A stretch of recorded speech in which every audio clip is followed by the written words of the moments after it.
विगत वर्ष जस्तै यस वर्ष पनि सरकारको नीति कार्यक्रम प्रस्तुत भएको छ। सत्तापक्षका मान्य सदस्यहरूले समर्थनमा बोल्नु भएको छ। प्रतिपक्षमा रहेकाले रचनात्मक सुझाव र आलोचनाको श्रृङ्खला जारी छ। केही दिन अगाडि एकजना सत्तापक्ष मान्य सदस्यले यो नीति कार्यक्रमलाई हामीले ताली पिटेर टेबल ठोकेर पास गर्छौं भन्ने कुरा पनि व्यक्त गर्नुभएको थियो। यो भनाइले मलाई इतिहासको एउटा सन्दर्भको याद आइरहेको छ। सरदार भीमबहादुर पाण्डेले त्यस वखतको नेपालमा लेख्नु भएको छ, सिर्तेन जुद्ध शमशेरले विक्रम सम्वत 2001 साल श्रावणमा करिब 80 वर्ष अगाडि कसो गरेमा नेपालको चाँडो उन्नति हुन सक्छ त्यसबारेमा आफ्नो मन्तव्य र सुझाव 15 दिनभित्र हाम्रा हजुरमा पेश गर्नु सूचना जारी गरे र मेजर जेनरल विजय शमशेरले पूर्व पश्चिम राजमार्ग, उत्तर दक्षिण राजमार्ग, रेलवे, रोपवे, एक नयाँ विश्वविद्यालय लगायतका योजनाहरूको 56 पृष्ठको एउटा मसौदा पेश गरे। लोकतान्त्रिक अभ्यास नभएको अवस्थामा समेत श्रीतिन महाराजले सुझाव र मन्तव्य सङ्कलन गर्ने सन्दर्भ, तर आज हामी लोकतान्त्रिक अभ्यास गरिरहेका छौँ। हामी संसदको यो गरिमामय सदनमा, यो सार्वभौम सत्ता संसदमा मान्य सदस्यहरूले सरकारको नीति कार्यक्रमलाई समृद्ध बनाउन राखेका प्रस्तावहरूलाई हामीले, सुझावहरूलाई हामीले अस्वीकार गर्छौँ। हामीले त्यसको विरुद्ध हामीले ताली पिटेर टेबल ठोकेर पास गर्ने उद्घोष गर्छौँ। मेरो मान्य सदस्यहरूलाई सभामुख महोदय मार्फत अरू भन्नु केही छैन।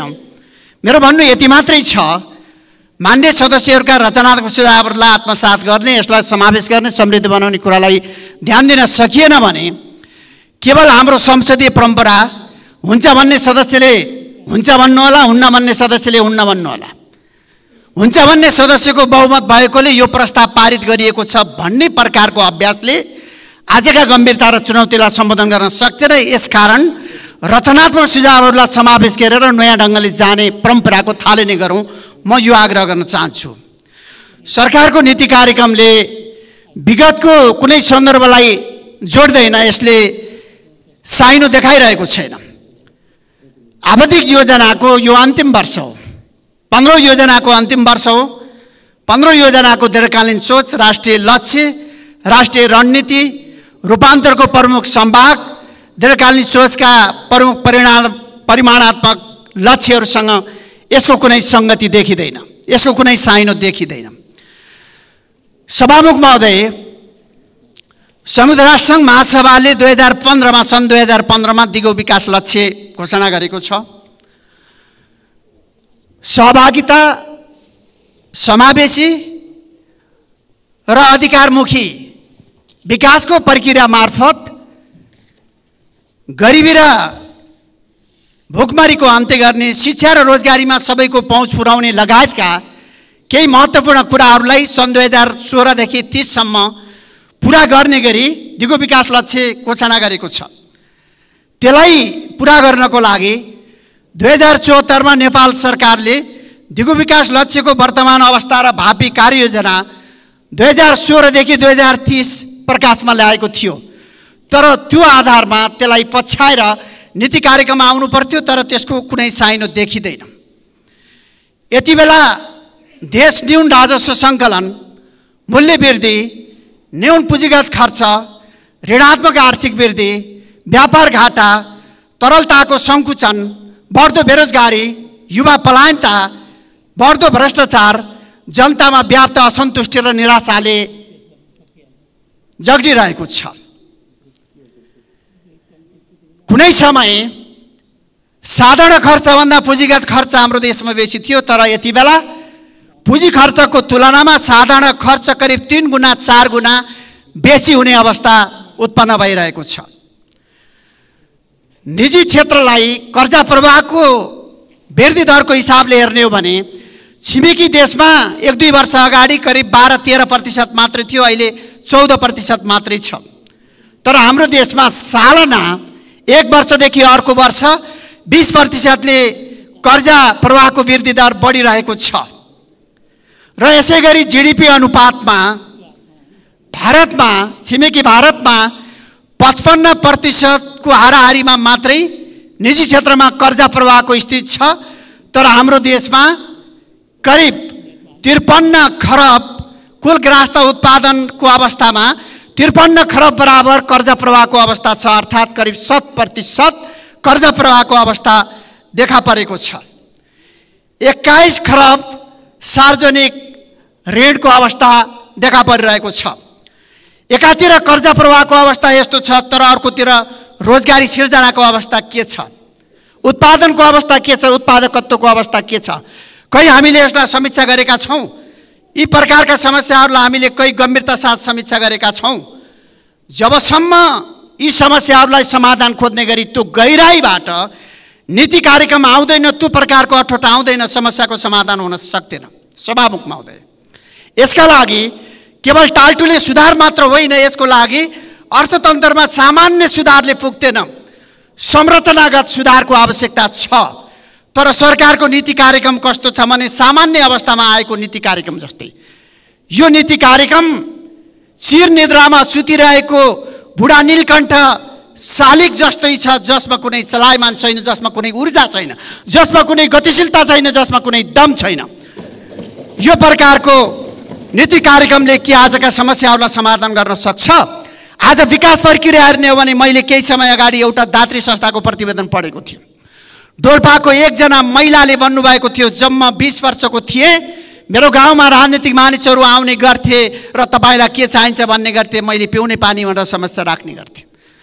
अहिले म 62 वर्षको उमेरको भए अहिले पनि मेरो गाउँमा राजनीतिक मानिसहरू आउने गर्छन् र उनीहरूले तपाईलाई के समस्या छ भनेर सोध्ने गर्छन् मैले अहिले पनि पिउने पानीको समस्या छ भनिरहेको छु अहिले म 62 वर्षको उमेर भए तर पिउने पानीको समस्या अझै पुरा भएको छैन आज विकास प्रक्रिया यही अवस्थामा छ सभामुख महोदय आज यो सरकारले म धन्यवाद दिन चाहन्छु यो सरकारले निर्वाचन ऐन संशोधन गर्ने भनेको छ तर निर्वाचन ऐन संशोधनको प्रसंग चलिरहेको बेला मैले चारवटा कुरामा विशेष सरकारको ध्यान आकर्षण गराउन चाहन्छु महँगो निर्वाचन प्रणालीको कारणले आज राजनीतिमा असल इमानदार र गरिब सामान्य वर्गका मानिसहरू आउने अवस्था लगभग बन्द भएको छ र राजनीतिमा एक प्रकारले दलाल माफिया भ्रष्टाचारीहरूको बाहुलता बढ्ने अवस्था देखा परेको छ यसको अन्त गरेर साधारण मानिसहरू जेन्युन मानिसहरू राजनीतिमा आउने अवस्था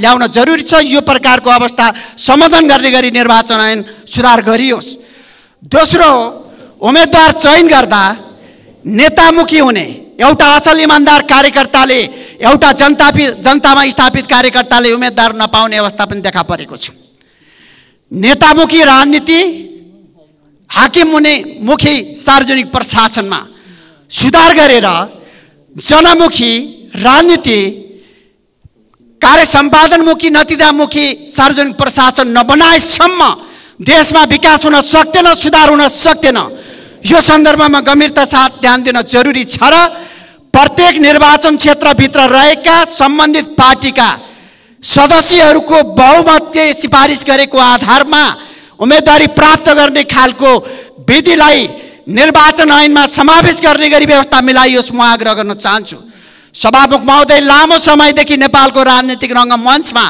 एकै प्रकारका पात्रहरू तस्बिरमा देखा परिरहेका छन् आज जनताले परिवर्तनको अपेक्षा पनि राखिरहेको छ यसका लागि प्रधानमन्त्री मन्त्रीहरू मुख्यमन्त्री प्रदेश मन्त्री र सांसद कति पटकसम्म एउटा व्यक्ति बन्न पाउने एउटा पदावधि मापदण्ड तय गर्ने गरी निर्वाचन ऐनमा संशोधन गरियोस् म माग गर्न चाहन्छु सभामुख महोदय र यसै गरी विदेशमा रहेका नेपालीहरूलाई विदेशमा रहेर विदेशबाटै मतदानमा भाग लिने व्यवस्थाको लागि त सरकारले बोलेको छ म धन्यवाद नै दिन चाहन्छु तर राजधानी लगायत देशका विभिन्न भागबाट आफ्नो क्षेत्रको प्रतिनिधिलाई आफ्नै ठाउँमा राजधानीमै बसेर वा अरू कुनै ठाउँमा बसेर मतदानमा भाग लिएर निर्वाचित गर्ने अधिकार समेत पनि निर्वाचन ऐनमा समावेश गरियोस् म यो आग्रह गर्न चाहन्छु सभामुख महोदय आज हाम्रो देशबाट युवा पङ्क्ति पलायन भएको छ। संसारमा धेरै देशहरूले आफ्नो देशको युवा पङ्क्तिलाई राख्नको लागि मात्र होइन,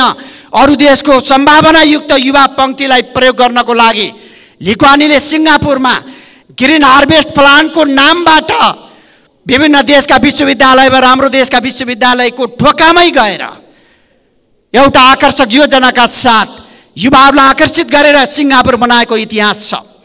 युएसए, अस्ट्रेलिया र क्यानाडाले 1960 को दशकदेखि नै यस्ता प्रकारका योजनाका साथ युवाहरूलाई आकर्षित गरेका इतिहासहरू छन्।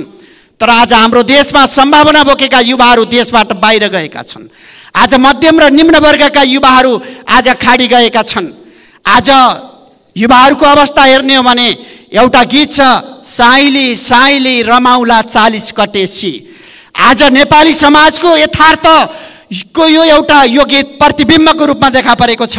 आज यसलाई समाधान खोज्नको लागि नीति कार्यक्रम आउनु पर्थ्यो कि पर्दैन थियो, तर नीति कार्यक्रमले त्यो प्रकारको गम्भीरतालाई बोध गर्न सकिरहेको छैन। आज दुनियाँको कुनै पनि देशको विकासमा मानवीय संसाधनको ज्यादै ठुलो महत्त्व रहेको छ।